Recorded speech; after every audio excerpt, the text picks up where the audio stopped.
So we're here at the Reptilia Zoo in Canada, and walking around with Cheryl, one of the head keepers here.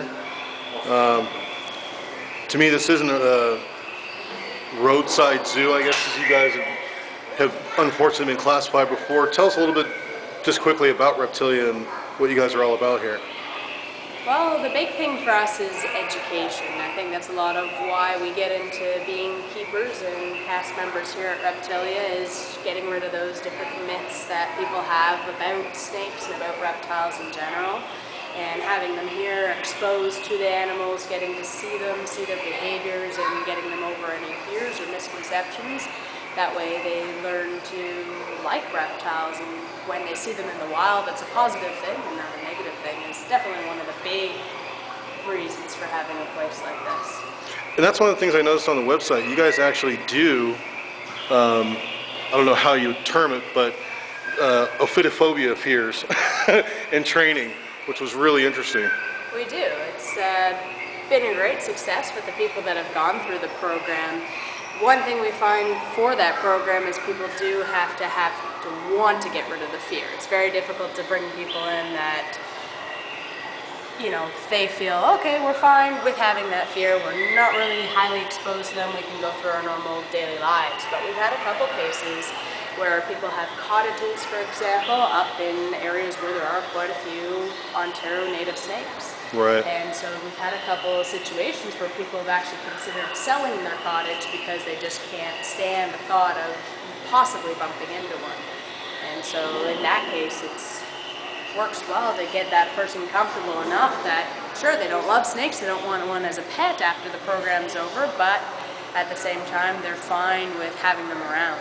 Right. This place is just incredible.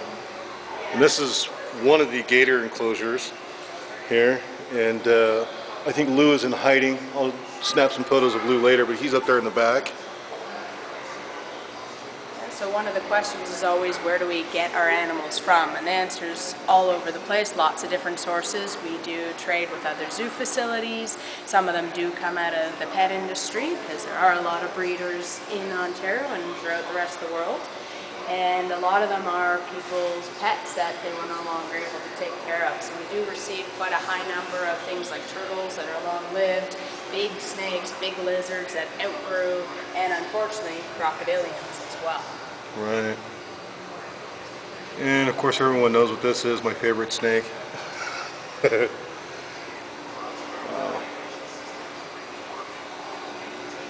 And how many square feet is the actual facility here?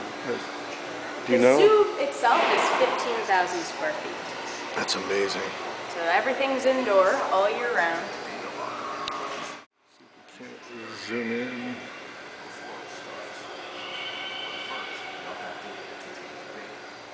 Wow. And then there's a whole other educational center, which I don't know if we're going to have the footage of, but I think I took some photographs over there. There is an educational center where the kids can actually interact with some of the animals and play some games. And there's also flash games in there for like a computer system where they can actually play some interactive games and things. That's just incredible. It's all about education. So we do a lot of outreach programs to local schools in the area. They have the chance to either go to them and bring animals to their school, or they come here to us and get the chance to get the whole zoo experience as well. But we go through all the different curriculum programs for all the different grades. That is awesome.